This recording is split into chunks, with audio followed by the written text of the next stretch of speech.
Today we're reviewing Guardians of the Galaxy. Into the darkness, we are one. Into the darkness, we all must run. Into the darkness. So Guardians of the Galaxy is basically a group of thieves who have to come together to save the world. Bad ultimately. people. Yeah, they're all in their bad places. Drax is in jail, Star-Lord steals stuff, Rocket and Groot, they just steal stuff, and Gamora was working for Ronan. But what are your initial thoughts on this movie? This is definitely one of my favorite movies in the MCU.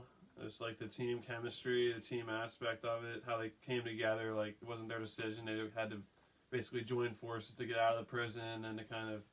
They really weren't friends per se until like the end, really, before they decided to team up and fight to help out the people on that planet. I guess it's probably my top, or for sure my top 5 MCU movies, maybe in top 3. Yeah, my initial thoughts, I definitely like this movie. I mean, I think the characters are all really good. It's definitely not one of my top 5 movies, but I definitely thought it was good. Some of the positives for me, like I said before, was the team aspect of it. I like Chris Pratt as an actor, so a lot of the movies he's in, I like whatever character he plays, and I like Star-Lord. He's definitely good in this role. They all just seemed to like fit their roles. Like there really wasn't anyone that seemed like out of place. I don't know. At first, before I saw this movie, thinking about a raccoon being a major character, I didn't really think they could pull that off, but they definitely did that. And not only this one, but then the next one. Just the banner between them and just the stuff in the prison. There's just a lot of scenes that, like this movie, I remember every scene from the movie. It's not like some of the other ones where I had to really think about it. So this one was definitely just the CGI, the acting, the storyline. I mean, the villain, I actually liked the villain, basically. I didn't think it was a bad villain at all, even though some people seem to hate this villain. I definitely liked how they tied in Thanos into it, because this really was like an Elseworld movie when it first came out, because like this was the first one away from the Avengers. Yeah, it's like without like the main characters, it's like throw in characters you've never even heard of before. Yeah, my positives are, the characters are really perfect, like Jake just said. I mean, I think they all fit their roles really perfectly. Star-Lord's definitely really good, and the way they set up Rocket and Groot and them makes you, basically all the characters, makes you really want to see them with the Avengers, because you would really, when you see Rocket, you would just love to see Rocket talk to Tony Stark, and that makes you look forward to that. And that's because the characters are so good, and I do like how they started off, they had to be together in order to get out of the prison, and then they came together. Every character, like, you didn't really know about him, and you're basically, like, learning about him, and you still don't know some things about most of the characters.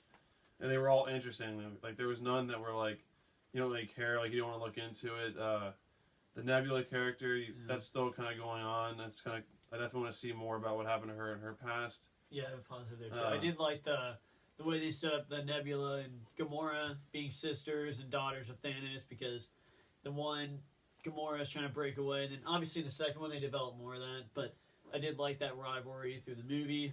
It definitely leads well into the second one, but then I guess my negatives, I don't have many negatives at all, except for really my biggest negative is just the ending. It wasn't a villain at all, just the way that they took the villain out.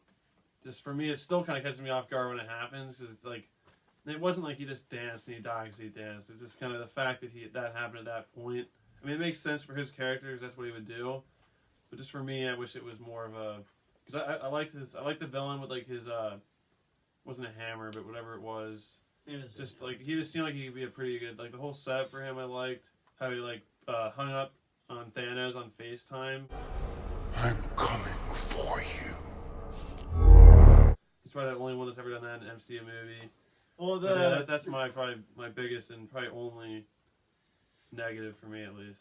Yeah, I have a few negatives. One of them was Ronan, because I just feel, not just because, I mean, honestly, in the beginning, I really liked the beginning, how he kills that one guy. He seems like a really big threat.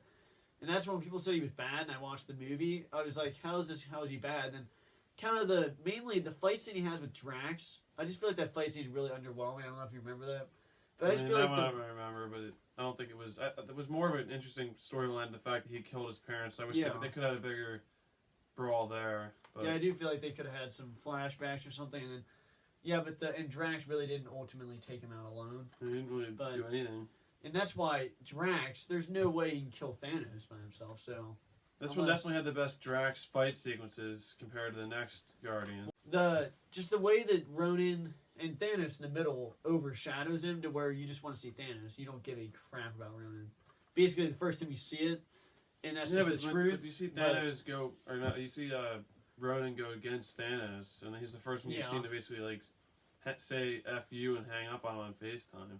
Yeah, I know. The friggin' FaceTime call, Jay, is a lot easier to hang up on someone on FaceTime. That you're going back after him after that, that's good too. Yeah, which I really would have liked to see that, but we won't because he's dead. But I thought in the defense of the dance scene, though, I do feel like, though, he was literally inches away from killing everybody, so that weird. Yeah, he wants everyone to know. Can you see? No, in his if he's that bad, he wouldn't have waited for him to dance. In the scene's defense, if he wants everyone to bow down to him, if someone's like dancing happily, he's like, "What the f is happening?" No. So that's when he's like, "You should not be doing that. You should be fearing me." And he wasn't. So that's why he was like, he had to wonder what he was doing. He wasn't just going to continue doing that as he was dancing. So my final thoughts for this, like I said, my only negative was just a couple decisions at the end.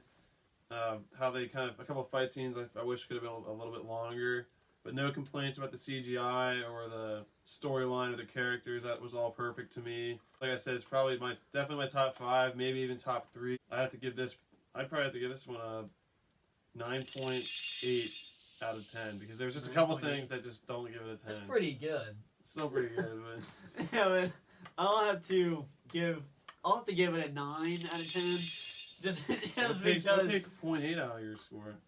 Would take a point out is just because that fight between Ronan and Thanos, or Ronan and Drax. That scene alone is I just thought of it. Most of the action's good, like Star-Lord It's just a fighting. 0.1 for me. Gee, most Star-Lord fighting the guards and the fights in the prison and Groot fighting off the fight at the end. It's honestly all good, except just thinking back to that Drax Ronan, just the whole thing about how they could have had flashbacks and they could have just made that a little more emotional, and it really wasn't even Drax taking him out. And it was Ronan who killed his family. It was not Thanos. So they could have built that up a little more, but that's being really picky. One thing I wanted to add is I don't think we really talked about Groot at all, but that was definitely a character that everyone liked. So that's our final thoughts. Just a quick recap. I gave it a 9.8 out of 10. I gave it a 9 out of 10.